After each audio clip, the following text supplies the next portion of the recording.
Everybody, it's me, Ross, and welcome back to another edition of the Boot Room. Today I'm joined by good old Stuart Watson as we look ahead to Town's clash with Cambridge United at Portman Road in League One. And Stu, the season's nearly over. 6 games left to go. This is a must-win game. A big crowd again expected at Portman Road. How are you feeling going into this one?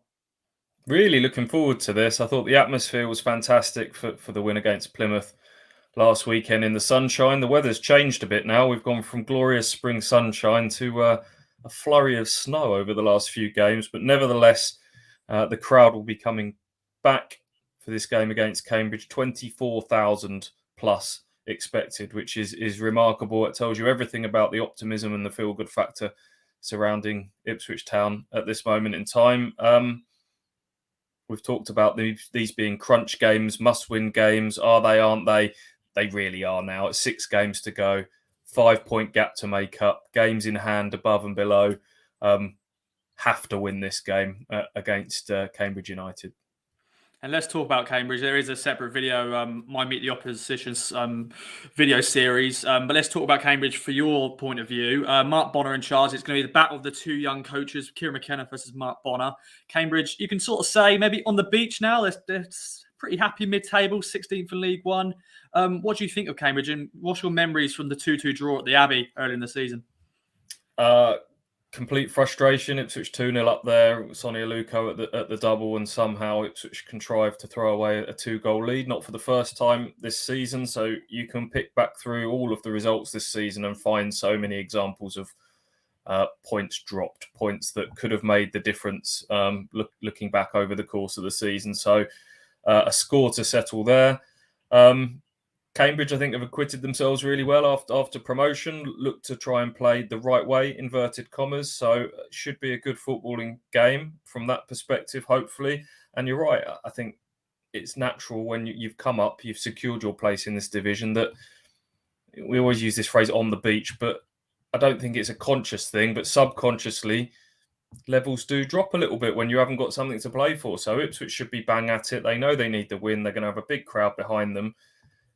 And yes, Cambridge got a narrow win against AFC Wimbledon last weekend. But if you go back over their previous few results, they got thrashed 6-0 by Sheffield Wednesday. They got beat 3-0 at Wycombe, and they lost 4-2 at Oxford. So they're all sides that you would say are sort of at Ipswich's level in League One, and they all comprehensively beat Cambridge on their home patch. So we've been saying for a little while now that this Ipswich Town team, the way they're playing, are due to give someone a beating soon. On paper, at least, this has got the potential on Saturday. But however it comes, Ipswich need to win. Indeed, and there's going to be a couple of former Town players returning, and also an old enemy coming down to Portman Road, of course. Wes Houlihan, of course, Paul Digby is the captain of Cambridge. Had a brief spell with Town before then leaving. And then, of course, Jack Lancaster, of course, his family are big Town fans, came through the youth academy, left in the summer to go to Cambridge. It looks likely Digby will start. Lancaster probably maybe on the bench. Maybe Wes Houlihan will have a bit of play. But do you think they will have an opportunity to stake a claim in this game? Be interesting, won't it? I think Jack was unused substitute last weekend. Wes Houlihan came off the bench. I think is he 40 yet? Wes Houlihan? I think he's 39, but yeah, he's 39, approaching 40. It pains me to say it, but he is a classy little player, and I don't think he's ever lost to Ipswich, has he? He never lost a derby game for that lot up the road, and of course we've mentioned the draw against Cambridge earlier this season as well. So maybe he comes into the team. It's his turn to come into that, but don't worry about them. Ipswich have got Sam Morsey in fine form in the middle of the pitch. Tyreek Backinson, I think, is improving by the game. And Ipswich have got more than enough of their own threats going forwards. We'll probably discuss the starting lineup at the moment, but Burns flying down the right, Selina just starting to find some really good form at the end of the season. So I'm not too worried about Cambridge without being disrespectful. It's all about Ipswich and how they're playing, and I think they're playing really, really well at the moment. 1-0 against Plymouth last weekend, but that scoreline didn't really reflect the domination of Ipswich. So confidence is high going into this one. Indeed, and I'm sure we're pretty much confident what Kieran McKenna puts out, the team-wise, we'll be happy with. Do you reckon he'll change anything? You know, winning 1-0, dominating Plymouth, you think he wouldn't change much? Maybe bring in maybe a player in a 10 role? What do you reckon? Yeah, as usual, that defence and goalkeeper just names itself. With Edmondson still injured, Burgess has come in and seamless transition to play on the left side of that back three. So yeah, again, Walton, Donacien, Walton, Donacien, Wolfenden, and Burgess as your usual back four. Burns on the right, Thompson, who I think, like Backinson, is getting better by the game on the left, Morsey and Backinson in the middle. And then it's always a question as to the front three, which we've seen rotate quite a bit. For me, Selina is now in the must-start camp. Ipswich scored 6 goals last month and he had a hand in all of them. I think he's really starting to hit the straps at the right time. So he's got to play.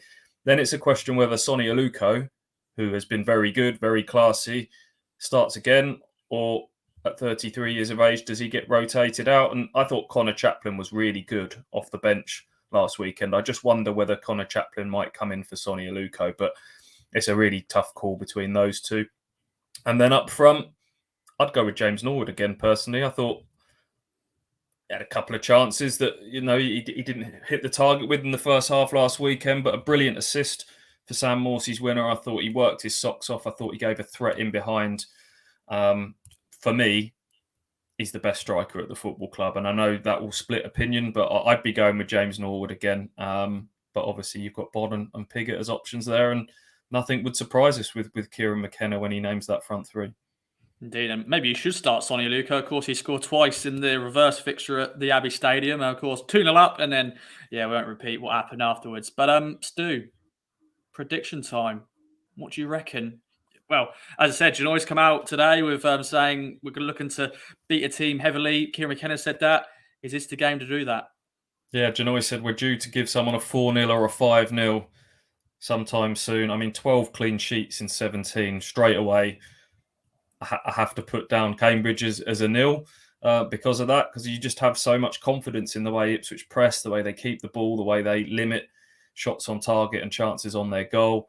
I think Ipswich will win. I think it will be, without getting too complacent and too confident, I think they'll win comfortably. I've got them down for a 3-0. I think hopefully this is the day where that second goal comes and it's just that little bit more comfortable going into the final stages, and that big bumper crowd at Portman Road can really enjoy themselves. What about you, Ross?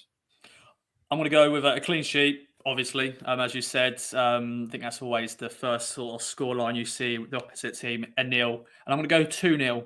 I think a nice 2-0 win, sort of similar to the Lincoln game. Job done early doors, and then we'll just cruise through the rest of the game. So this game is dedicated this weekend. Of course, also the women's game on Sunday against Southampton.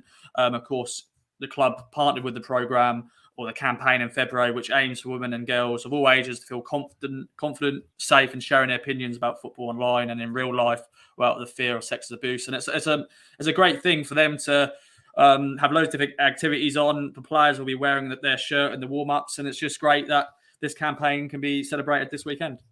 Yeah, and just before we wrap up on that theme, the Ipswich Town women have got a huge game, a title winner, really, against Southampton at the Gold Star on Sunday. If we thought the FA Cup game against West Ham was big, this is bigger.